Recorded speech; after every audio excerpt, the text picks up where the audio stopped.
In this part, we'll see the techniques of controlling. Controlling the techniques can be classified under two heads, traditional as well as modern. Traditional എന്ന് പറഞ്ഞാൽ നമുക്കറിയാം കുറച്ച് പഴയത് നമ്മൾ പണ്ട് തൊട്ടേ യൂസ് ചെയ്യുന്ന മെത്തേഡ്സ് ആണ്. അതിൽ കുറച്ച് ഡെവലപ്മെന്റ്സ് ഉണ്ടാക്കി യൂസ് ചെയ്യുന്ന മെത്തേഡ്സ് ആണ് modern techniques. They are newer editions. They provide more dynamic and efficient approach. Detailed ആയിട്ടുള്ള കുറച്ച് ടെക്നിക്സ്. ഇതൊക്കെ അതായത് ഒരു ഓർഗനൈസേഷനിൽ നമ്മൾ കൺട്രോൾ ചെയ്യാൻ വേണ്ടി ഉപയോഗിക്കുന്ന കുറച്ച് ടെക്നിക്സ്. അത് നമുക്ക് നമ്മുടെ ഡേ ടു ഡേ ലൈഫിലും പണ്ടത്തെ ചില മെത്തേഡ്സ് ഒക്കെ കാണാം. പേഴ്സണൽ ഒബ്സർവേഷൻ ഒക്കെ ഡേ ടു ഡേ ലൈഫിലും നമുക്ക് കാണാം. അപ്പം ട്രഡീഷണൽ മെത്തേഡ്സ് എന്ന് പറഞ്ഞാൽ personal observation, break even analysis, statistical reports, budgetary control and standard costing. ഒരുപാടുണ്ട്, ഇമ്പോർട്ടൻ്റ് ആയിട്ടുള്ളത് മാത്രമേ ഡിസ്കസ് ചെയ്യുള്ളൂ. Modern ROI, ratio analysis, responsibility accounting, management audit, PERT and CPM, then management information system or MIS, and zero-based budgeting or ZBB. ഇതിൽ ഓരോന്നും നമുക്ക് എന്താണെന്ന് നോക്കാം. Traditional techniques എന്ന് പറഞ്ഞാൽ നേരത്തെ പറഞ്ഞു പണ്ട് തൊട്ടേ നമ്മൾ യൂസ് ചെയ്യുന്നത്. അത് കുഴപ്പമില്ലാതെ കുറച്ച് ടൈമൊക്കെ എടുത്തിട്ട് നമ്മൾ യൂസ് ചെയ്യുന്നതാണ്. മോഡേൺ എന്ന് പറഞ്ഞാൽ അറ്റ് ദ സെയിം ടൈം കുറച്ചുകൂടെ എഫിഷ്യൻ്റ് ആയിട്ട് ഡൈനാമിക് ആയിട്ട് യൂസ് ചെയ്യാൻ പറ്റുന്നതാണ് modern. First will see traditional. First one is personal observation. നമുക്കറിയാം പേഴ്സണലായിട്ട് ഒരാളെ നന്നായിട്ട് വർക്ക് ചെയ്യുന്നുണ്ടോ. അപ്പോൾ നിങ്ങൾക്ക് ഒരു ക്വസ്റ്റ്യൻ തന്നു ഹോംവർക്ക് ആയിട്ട്, നിങ്ങൾ അത് കറക്റ്റ് ആയിട്ട് ചെയ്യുന്നുണ്ടോ എന്ന് ഓരോ കുട്ടിയുടെ ബുക്കും നമ്മൾ നോക്കും. എന്നിട്ട് ആ കുട്ടീനെ വിളിച്ച് പറയും എന്താ തെറ്റ് എന്നുള്ളത്. അതാണ് personal observation. It is the oldest or traditional method of controlling. Manager എന്ത് ചെയ്യും, പേഴ്സണലി ഒബ്സർവ് ചെയ്തിട്ട് ഡയറക്റ്റ്ലി അയാളെ പ്രഷറൈസ് ചെയ്ത് മോട്ടിവേറ്റ് ചെയ്യും. അതിന്റെ മെയിൻ ഗുണം എന്താണെന്ന് വെച്ചാൽ ഫസ്റ്റ് ഹാൻഡ് ഇൻഫർമേഷൻ, ഒത്തന്റിക് ആയിട്ടുള്ള ഇൻഫർമേഷൻ ആണ്. കാര്യം നമ്മൾ നേരിട്ടാണ് കാണുന്നത്. ഓക്കെ, പക്ഷെ ഇതിന്റെ ഒരു ഡിസഡ്വാൻറ്റേജ് എന്ന് പറഞ്ഞാൽ ഒരുപാട് സമയമെടുക്കും ഓരോരുത്തരെ പോയി കണ്ട് ഇൻഫർമേഷൻ കളക്ട് ചെയ്യാൻ. Second one statistical report. Statistical report എന്ന് പറഞ്ഞാൽ നമുക്കറിയാം ഡീറ്റെയിൽസ് കളക്ട് ചെയ്തിട്ട് അത് ചാർട്ട് രൂപത്തിൽ, പെർസെൻറ്റേജ് രൂപത്തിൽ, റേഷ്യോ രൂപത്തിൽ, ഗ്രാഫ് രൂപത്തിലൊക്കെ പ്രസന്റ് ചെയ്യുന്നതാണ് സ്റ്റാറ്റിസ്റ്റിക്കൽ റിപ്പോർട്ട്. അവിടെ നമ്മൾ സമ്മറൈസ്ഡ് ഡേറ്റയാണ് ഉണ്ടാകുന്നത്. അത് കമ്പാരിസൺ ചെയ്യാൻ വേണ്ടിയിട്ട് നമ്മളെ ഹെൽപ്പ് ചെയ്യും. ഫോർ എക്സാമ്പിൾ നിങ്ങളുടെ പ്രോഗ്രസ് കാർഡിൽ നമ്മൾ സമ്മറൈസ്ഡ് ആയിട്ടുള്ള ഡേറ്റ ഷീറ്റ്സ് ഉണ്ടാവും. നമുക്ക് ആവറേജ് ആയിട്ടുള്ള ഗ്രേഡ് പോയിന്റും കാര്യങ്ങളൊക്കെ ഉണ്ടാവും. Third one is budgetary control. നമുക്ക് ബഡ്ജറ്റ് എന്താണെന്ന് അറിയാം അല്ലെ? What is budget? കേരള ഗവൺമെന്റിന് ബഡ്ജറ്റ് ഉണ്ട്, ഇന്ത്യൻ ഗവൺമെന്റിന് ബഡ്ജറ്റ് ഉണ്ട്. അതുപോലെ തന്നെ നമ്മൾ ഓരോ ഇൻസ്റ്റിറ്റ്യൂഷനും ബഡ്ജറ്റ് ഉണ്ടാവും. ബഡ്ജറ്റ് എന്ന് പറഞ്ഞാൽ നമ്മുടെ ഫ്യൂച്ചറിൽ എത്ര ഇൻകം നമുക്ക് വരും, എത്ര എക്സ്പെൻസ് നമുക്ക് വരും എന്നുള്ളതിന്റെ ഒരു പ്ലാൻ ആണ് ബഡ്ജറ്റ് എന്നുള്ളത്.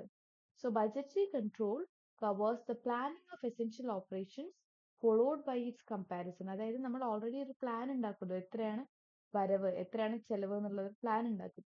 ആ പ്ലാനിനനുസരിച്ചാണോ ആക്ച്വൽ ആയിട്ട് കാര്യങ്ങൾ പോകുന്നത് എന്നുള്ളത് കമ്പയർ ചെയ്തിട്ടാണ് നമ്മൾ എന്ത് ചെയ്യുന്നത്, ബഡ്ജറ്ററി കൺട്രോൾ എന്നുള്ള ഒരു ടെക്നിക്ക് യൂസ് ചെയ്യുന്നത്. It focus on comprehensive financial and non financial planning and control. അതായത് നമ്മൾ ഫിനാൻഷ്യൽ പരമായിട്ട് നമ്മൾ കോംപ്രഹെൻസീവ് ആയിട്ട് ചെയ്യുന്ന ഒരു സംഭവമാണ് എന്ത്, ബഡ്ജറ്ററി കൺട്രോൾ എന്ന് പറയുന്നത്.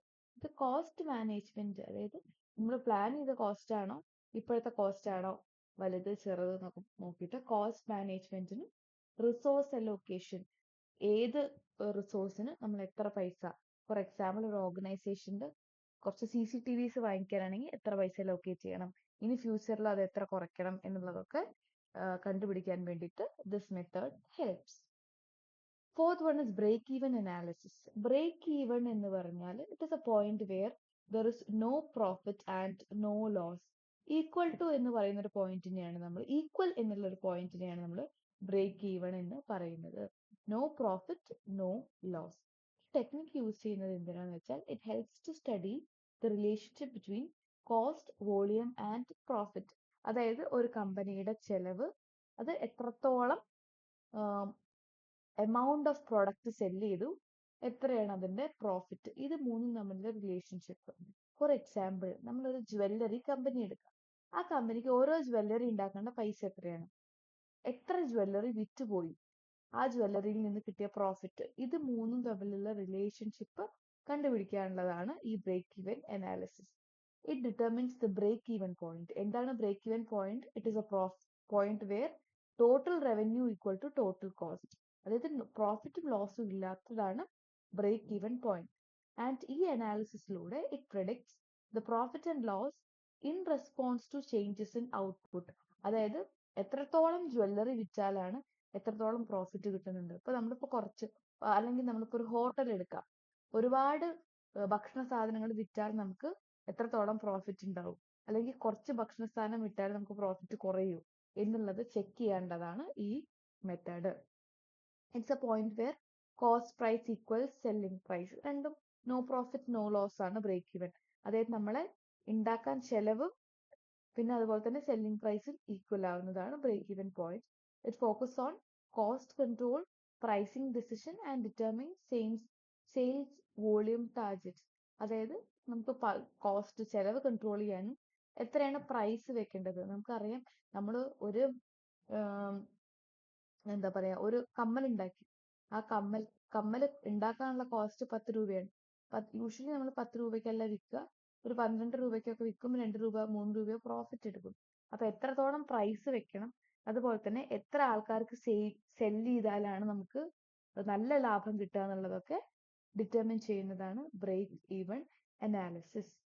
Next one standard costing. Standard എന്ന് പറഞ്ഞാൽ നമുക്കറിയാം, ഒരു പെർട്ടിക്കുലർ ടാർജറ്റ് വെക്കും, ആ ടാർജറ്റും ആക്ച്വലും അച്ചീവ് ചെയ്യുന്നുണ്ടോ എന്നുള്ളത് നോക്കി കമ്പയർ ചെയ്യുന്നതാണ് standard cost. It involves establishing predetermined standard for each product. Actual cost incurred during the production are compared to these standards. Difference ഉണ്ടാവുമ്പോൾ variations are analyzed to know the operational inefficiencies, allowing management to take corrective actions that improve and maintain cost. അതായത് ഒരു particular target വെക്കും, ആ ടാർജറ്റും ആക്ച്വലും തമ്മിലുള്ള difference നോക്കും, എന്നിട്ട് എന്തെങ്കിലും difference കാര്യമായിട്ട് വരികയാണെങ്കിൽ കറക്റ്റീവ് ആക്ഷൻസ് എടുക്കും. ഇതാണ് സ്റ്റാൻഡേർഡ് കോസ്റ്റ്. അപ്പൊ ഈ 5 എണ്ണാണ് traditional techniques: personal observation, statistical reports, budgetary control, break even analysis and standard costing. Next part is modern techniques of controlling. കുറച്ചുകൂടെ ഡെവലപ്ഡ് ആയിട്ടുള്ള ടെക്നിക്സ് ആണ്. First one is return on investment or ROI. So this is a modern technique. ROI എന്ന് പറഞ്ഞാൽ നമ്മൾ എത്ര invest ചെയ്തോ അതിന് എത്രയാണ് റിട്ടേൺ കിട്ടുന്നത്, നമ്മൾ ചെലവാക്കിയ പൈസയുടെ മുകളിൽ നമുക്ക് എത്ര രൂപ റിട്ടേൺ കിട്ടുന്നു. ഫോർ എക്സാമ്പിൾ, ഒരു ബിസിനസ് തുടങ്ങാൻ നമ്മൾ 1 ലക്ഷം രൂപ ചെലവാക്കി, എത്ര രൂപ നമുക്ക് തിരിച്ചു കിട്ടുന്നു. 1 ലക്ഷം രൂപ ചെലവാക്കിയിട്ട് 2 ലക്ഷമോ 3 ലക്ഷമോ അല്ലെങ്കിൽ 50,000 രൂപയാണോ, എത്ര നമുക്ക് തിരിച്ചു കിട്ടുന്നു എന്നുള്ളത് നോക്കുന്നതാണ് return on investment. It is calculated as a ratio of profit to the investment made. High ROI ആണെങ്കിൽ ഇറ്റ് ഇൻഡിക്കേറ്റ്സ് ദാറ്റ് ബിസിനസ് നല്ലതാണ്, നല്ല പ്രോഫിറ്റ് കിട്ടുന്നുണ്ട്. ROI നമ്മൾ യൂഷ്വലി യൂസ് ചെയ്യുന്നത് is to compare performance of different investment centers and guide capital allocation decisions. അതായത് നമ്മൾ എത്രത്തോളം invest ചെയ്യണം, ക്യാപിറ്റലും കാര്യങ്ങളും എത്രത്തോളം ഇൻവെസ്റ്റ് ചെയ്യണം, ഏതൊക്കെ സെന്ററിൽ നമ്മൾ ഇൻവെസ്റ്റ് ചെയ്യണം. ഫോർ എക്സാമ്പിൾ, നമ്മളൊരു ഹോട്ടൽ എടുത്താൽ അവിടെ അതിന്റെ ഇന്റീരിയർ ഡിസൈനിങ് നന്നാക്കി കസ്റ്റമേഴ്സിനെ അട്രാക്ട് ചെയ്യണോ, അല്ലെങ്കിൽ ഫുഡിന്റെ വെറൈറ്റീസ് കൂട്ടി കസ്റ്റമേഴ്സിനെ അട്രാക്ട് ചെയ്യണോ, അല്ലെങ്കിൽ ഫുഡിന്റെ കോസ്റ്റ് കുറച്ചിട്ട് കസ്റ്റമേഴ്സിനെ അട്രാക്ട് ചെയ്യണോ, ഏത് മെത്തേഡാണ് നമ്മൾ യൂസ് ചെയ്യേണ്ടതെന്നുള്ളത് ഡിസൈഡ് ചെയ്യാൻ this ROI helps. Next one is ratio analysis. So ratio is the calculation and interpretation of various financial ratios. ഇപ്പൊ റേഷ്യോ എന്താന്ന് നമുക്കറിയാം, നമ്മൾ ഒരു നമ്പറിനെ അടുത്ത നമ്പറിലൂടെ നമ്മൾ പറയുന്നതാണ് റേഷ്യോ എന്ന് പറയുന്നത്. 2:1 is a ratio, 3:1 is a ratio. അങ്ങനെ റേഷ്യോ അനാലിസിസ് എന്ന് പറഞ്ഞാൽ here we use various kinds of financial ratios from financial statements. അതായത് കമ്പനിയുടെ ഫിനാൻഷ്യൽ സ്റ്റേറ്റ്മെന്റ് എന്ന് പറഞ്ഞാൽ balance sheet, profit and loss, cash flow statement, ഒരു വർഷം എൻഡിൽ കമ്പനി ഉണ്ടാക്കുന്ന സ്റ്റേറ്റ്മെന്റ്സ് ആണ് ഫിനാൻഷ്യൽ സ്റ്റേറ്റ്മെന്റ്. ആ ഫിനാൻഷ്യൽ സ്റ്റേറ്റ്മെന്റിലെ ഫിഗേഴ്സ് ഒക്കെ വെച്ചിട്ട് നമ്മൾ കുറച്ച് റേഷ്യോസ് ഉണ്ടാക്കും. അതായത് കമ്പനിയുടെ ലിക്വിഡിറ്റി എന്താണ്, പ്രോഫിറ്റബിലിറ്റി നല്ലതാണോ, കമ്പനിയുടെ ടേൺ ഓവർ എന്ന് പറഞ്ഞാൽ സെയിൽസ് നല്ലതാണോ. ലിക്വിഡിറ്റി എന്ന് പറഞ്ഞാൽ കമ്പനിക്ക് ഫിനാൻസ് ടേമിൽ ലിക്വിഡ് എന്ന് പറഞ്ഞാൽ നമുക്ക് ഈസിലി കൺവേർട്ടബിൾ ടു ക്യാഷ് എന്നാണ് ലിക്വിഡിന്റെ അർത്ഥം. പെട്ടെന്ന് ക്യാഷ് ആക്കി മാറ്റാൻ പറ്റുന്നതിനെയാണ് നമ്മൾ ലിക്വിഡ് എന്ന് പറയുന്നത്. ഫോർ എക്സാമ്പിൾ ഗോൾഡ് ഒരു ലിക്വിഡ് അസറ്റ് ആണ്. ഗോൾഡ് നമ്മൾ പണയം വെച്ചാൽ നമുക്ക് പെട്ടെന്ന് ക്യാഷ് കിട്ടും. ലാൻഡ് ഒരു ഇല്ലിക്വിഡ് അസറ്റ് ആണ്. അത് പെട്ടെന്ന് നമുക്ക് ലാൻഡ് സെല് ചെയ്യാൻ പറ്റില്ല. കമ്പനിക്ക് എത്രത്തോളം ലിക്വിഡ് അസറ്റ് ഉണ്ട് നോക്കുക, സോൾവൻസി കമ്പനീനെ എത്രയാണ്, അതായത് ലോങ് ടേം ആയിട്ട് കമ്പനിക്ക് നന്നായിട്ട് പ്രോഫിറ്റിൽ വരുത്താൻ പറ്റുമോ നിൽക്കാൻ പറ്റുമോ എന്നുള്ളതൊക്കെ നമ്മൾ നോക്കുന്ന റേഷ്യോ ആണ് financial ratios. It focus on companies financial health, performance and efficiency in utilization of resources. അതായത് ഈ റേഷ്യോ അനാലിസിസിൽ എന്താ ചെയ്യുന്നതെന്ന് വെച്ചാൽ കമ്പനിയുടെ ബാലൻസ് ഷീറ്റിലെയും പ്രോഫിറ്റ് ആൻഡ് ലോസിന്റെ ഒക്കെ കുറച്ച് ഫിഗേഴ്സ് എടുക്കും. ആ ഫിഗേഴ്സ് എടുത്തിട്ട് നമ്മൾ കമ്പയർ ചെയ്തിട്ട് കമ്പനിയുടെ പെർഫോമൻസ് എങ്ങനെയാണ് എന്നുള്ളത് അനലൈസ് ചെയ്യും. The third one is responsibility accounting. Responsibility accounting എന്ന് പറഞ്ഞാൽ കമ്പനി കുറച്ച് റെസ്പോൺസിബിലിറ്റി സെന്റേഴ്സ് ആയിട്ട് ഡിവൈഡ് ചെയ്യും. അതായത് കോസ്റ്റ് സെന്റർ, കോസ്റ്റ് നമ്മൾ യൂഷ്വലി കോസ്റ്റ് കുറയ്ക്കാൻ വേണ്ടിയിട്ടാണ് നോക്കുക, പ്രോഫിറ്റ് കൂട്ടിയിട്ട് കോസ്റ്റ് കുറയ്ക്കാൻ വേണ്ടി നോക്കും. അപ്പൊ കോസ്റ്റ് സെന്ററിന്റെ എയിം എന്താന്ന് വെച്ചാൽ കുറച്ച് ആൾക്കാരെ നമ്മൾ അലോട്ട് ചെയ്യും, കോസ്റ്റ് കുറയ്ക്കുക എന്നുള്ളതാണ് അവരുടെ എയിം. പിന്നെ റവന്യൂ സെന്റർ, റവന്യൂ ഒബ്വിയസ്ലി കമ്പനിക്ക് ലോങ് റണ്ണിൽ പോകണമെങ്കിൽ റവന്യൂ കൂടണം, പ്രോഫിറ്റ് കൂടണം. ഓർ ഇൻവെസ്റ്റ്മെന്റ് സെന്റേഴ്സ്, എവിടെയൊക്കെ നമ്മൾ പുതിയതായിട്ട് നമ്മൾ ഇൻവെസ്റ്റ് ചെയ്യണം. ഫോർ എക്സാമ്പിൾ ഒരു ജ്വല്ലറി ഷോപ്പ് ആണെങ്കിൽ നമ്മൾ ഏതൊക്കെ വെറൈറ്റീസ് നമ്മൾ കൊണ്ടുവരണം, നമ്മൾ ബാംഗിൾസിലേക്ക് കോൺസെൻട്രേറ്റ് ചെയ്യണോ മോർ, നമ്മൾ ഇയറിംഗ്സിലേക്ക് കോൺസെൻട്രേറ്റ് ചെയ്യണോ, അതോ കോസ്റ്റ് കുറയ്ക്കണോ, എവിടെയൊക്കെ നമ്മൾ കൂടുതലായിട്ട് ഇൻവെസ്റ്റ് ചെയ്യേണ്ടത് എന്നുള്ളതാണ് ഇൻവെസ്റ്റ്മെന്റ് സെന്റർ. അപ്പൊ നമ്മൾ റെസ്പോൺസിബിലിറ്റി അക്കൗണ്ടിങ്ങിൽ കമ്പനീനെ പലതരത്തിലുള്ള സെന്റേഴ്സ് ആയിട്ട് ഡിവൈഡ് ചെയ്യും. ഇപ്പൊ ഓരോ സെന്ററിനും ഓരോ മാനേജേഴ്സ് ഉണ്ടാവും, കുറച്ച് എംപ്ലോയീസും ഉണ്ടാവും.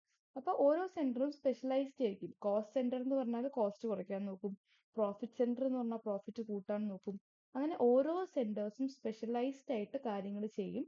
ആൻഡ് അറ്റ് ലാസ്റ്റ് ഇവിടുത്തെ മാനേജേഴ്സ് എന്ത് ചെയ്യും, അവർ ടാർഗറ്റ് അച്ചീവ് ചെയ്യുന്നുണ്ടോ എന്നുള്ളത് നോക്കി പ്രോപ്പർ കൺട്രോളിങ് മെഷേഴ്സ് എടുക്കും.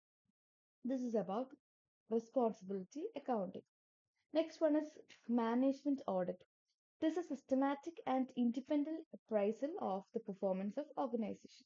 ഇവിടെ എന്ന് പറഞ്ഞാൽ നമ്മൾ മിസ്റ്റേക്സ് കണ്ടെത്തി എന്താ പറയാ ഫോൾട്ട് കണ്ടെത്തുക എന്നുള്ളത് മാത്രമല്ല ഇവിടുത്തെ മെയിൻ ഒബ്ജക്റ്റീവ് എന്ന് പറഞ്ഞാൽ നമ്മൾ എന്തൊക്കെയാണോ ഫോൾട്ട് ഉള്ളത് അത് ഒരു പണ്ടത്തെ പോലെ നമ്മൾ ഭയങ്കര ഹാർഷ് രീതിയിൽ കണ്ടെത്താതെ മൈൽഡ് രീതിയിൽ കണ്ടെത്തി അവിടെ സജഷൻസും പണിഷ്മെന്റിന് പകരം സജഷൻസും കാര്യങ്ങളും നമ്മൾ അപ്ലൈ ചെയ്യുന്നതാണ് എന്ത് മാനേജ്മെന്റ് ഓഡിറ്റ് എന്ന് പറയുന്നത്. അതായത് നമ്മൾ യൂഷ്വലി ഓഡിറ്റിംഗ് എന്ന് പറഞ്ഞാൽ എന്താണ്, ഒരു സെറ്റ് ഓഫ് ആൾക്കാർ നമ്മൾ വരും, എന്നിട്ട് നമ്മുടെ അക്കൗണ്ട്സ് ബുക്കും കാര്യങ്ങളൊക്കെ ചെക്ക് ചെയ്യും. ഇവിടെ എന്ത് ചെയ്യും, ഒരു സെറ്റ് ഓഫ് ആൾക്കാർ വന്നിട്ട് മാനേജ്മെന്റിനെ ഓഡിറ്റ് ചെയ്തിട്ട് അവരെന്തൊക്കെയാണ് ഇനി ഇംപ്രൂവ് ചെയ്യേണ്ടതെന്നുള്ള സജഷൻസ് കൊടുക്കും. Okay, that is management audit. Next one is PERT and CPM. PERT and CPM എന്നൊക്കെ പറഞ്ഞാൽ അത് വലിയ സ്റ്റാറ്റിസ്റ്റിക്കൽ മെത്തേഡ്സ് ആണ്. അത് എന്താണെന്ന് ജസ്റ്റ് ഒന്ന് മനസ്സിലാക്കുക. PERT and CPM usually it helps in identifying the critical path, that is the sequence of activities that determines the project's shortest completion time. ഒരു പ്രോജക്റ്റ് എത്ര പെട്ടെന്നാണോ കംപ്ലീറ്റ് ചെയ്യാൻ പറ്റുന്നത് അതിന് വേണ്ട ചുരുങ്ങിയ സമയം കണ്ടെത്താനുള്ള മെത്തേഡ്സ് ആണ് PERT and CPM. For example ഒരു കമ്പനിയിൽ നമുക്കൊരു TV മാനുഫാക്ചർ ചെയ്യണം, എത്ര ഷോർട്ട് ടൈമിൽ നമുക്ക് ആ TV മാനുഫാക്ചർ ചെയ്യാം എന്നുള്ളത് നമുക്ക് ഈ രണ്ട് ടെക്നിക്സും യൂസ് ചെയ്തിട്ട് ഡിറ്റർമിൻ ചെയ്യാൻ പറ്റും. അതായത് നമുക്ക് ടൈം അവിടെ കുറയ്ക്കാം, ചെലവാക്കുന്ന പൈസ കുറയ്ക്കാം, പ്രോജക്റ്റ് പെട്ടെന്ന് കംപ്ലീറ്റ് ചെയ്യാൻ വേണ്ടിയിട്ട് നോക്കാം, ആൻഡ് വേസ്റ്റേജും കാര്യങ്ങളൊക്കെ കുറയ്ക്കാൻ വേണ്ടിയിട്ട് നോക്കും. അപ്പൊ പെട്ടെന്ന് നമുക്ക് എങ്ങനെ ഏത് മെത്തേഡ് യൂസ് ചെയ്തിട്ട് കംപ്ലീറ്റ് ചെയ്യാൻ പറ്റും എന്നുള്ളത് നോക്കാൻ വേണ്ടിയിട്ടുള്ള രണ്ട് ടെക്നിക്സ് ആണ് PERT and CPM. PERT means programme evaluation and review technique and CPM means critical path method. ഏത് വഴിയിലൂടെ പോയാൽ നമുക്ക് പെട്ടെന്ന് റിസൾട്ട് കിട്ടും എന്നുള്ളത് ഡിറ്റർമിൻ ചെയ്യുന്നതാണ്. ഇത് ഒരുപാട് പഠിക്കാനുണ്ട്. സ്റ്റാറ്റിസ്റ്റിക്കൽ വേയിൽ നമുക്ക് പ്രോബ്ലംസ് കാര്യങ്ങളൊക്കെ ചെയ്തിട്ട് പഠിക്കാനുള്ളതൊക്കെയാണ്. ഫോർ ദ ടൈം ബീയിങ് എന്താ മീനിങ് എന്ന് മാത്രം മനസ്സിലാക്കുക. Next one is management information system. അതായത് ഓരോ കമ്പനിക്കും നമുക്ക് ഹോൾ ആയിട്ട് ആ കമ്പനി മാനേജ് ചെയ്യാൻ വേണ്ടിയിട്ട് MIS സോഫ്റ്റ്വെയർസ് ഉണ്ടാവും. ഓരോ ഏരിയയിലും, അതായത് ഇപ്പോൾ ഒരു ഓർഗനൈസേഷൻ എടുക്കുന്ന സമയത്ത് പ്രൊഡക്ഷൻ കറക്റ്റ് ആയിട്ട് പോകുന്നുണ്ടോ, മാർക്കറ്റിംഗ് കറക്റ്റിംഗ് ആയിട്ട് പോകുന്നുണ്ടോ, സെല്ലിംഗ് കറക്റ്റ് ആയിട്ട് പോകുന്നുണ്ടോ എന്നുള്ളത് അനലൈസ് ചെയ്യാൻ വേണ്ടിയിട്ട് will have A management information system. It helps on taking faster corrective actions. എവിടെയൊക്കെയാണ് മിസ്റ്റേക്സ് വരുന്നത് നോക്കിയിട്ട് ആ ഒരു സോഫ്റ്റ്വെയർ കറക്റ്റീവ് ആക്ഷൻസ് എടുക്കാൻ വേണ്ടിയിട്ട് സഹായിക്കും. Last one is zero-based budgeting. Zero-based budgeting, as the name indicates, it starts from zero or scratch. അതായത് usually നമ്മൾ ബഡ്ജറ്റ് പ്രിപ്പയർ ചെയ്യുന്ന സമയത്ത് പണ്ടത്തെ പാസ്റ്റ് കാര്യങ്ങളും കൂടെ യൂസ് ചെയ്തിട്ടാണ് ബഡ്ജറ്റ് പ്രിപ്പയർ ചെയ്യുന്നത്. സീറോ ബേസ്ഡ് ബഡ്ജറ്റിംഗിൽ നമ്മൾ ഒരു ബഡ്ജറ്റ് ആദ്യമായിട്ട് ഫ്രം സ്ക്രാച്ചിലൂടെ പ്രിപ്പയർ ചെയ്യുന്ന പോലെ ഫ്രഷ് ആയിട്ടാണ് സീറോ ബേസ്ഡ് ബഡ്ജറ്റിംഗ് നമ്മൾ പ്രിപ്പയർ ചെയ്യുന്നത്. ഇതിന്റെ main aim is to reduce the unnecessary cost by looking at where cost can be cut, and it focus on cost reduction and efficiency. കമ്പനിയുടെ cost കുറച്ചിട്ട് എങ്ങനെ efficiency കൂട്ടാം എന്നുള്ളത് check ചെയ്യുന്നതാണ് zero based budgeting. For the time being മനസ്സിലാക്കുക, Z B B means the budget that to prepare from scratch. സീറോയിൽ നിന്ന് ഉണ്ടാക്കുന്ന ഒരു ബഡ്ജറ്റാണ് Z B B. So these are the modern techniques: ROI, ratio analysis, responsibility accounting, management audit, PERT and CPM, MIS, and set BB. So in this part, we have seen what are the techniques of controlling. It can be broadly divided into two, that is traditional and modern. Traditional under എന്തൊക്കെ വരും, modern under എന്തൊക്കെ വരും എന്നുള്ളത് short ആയിട്ട് we have seen. Okay.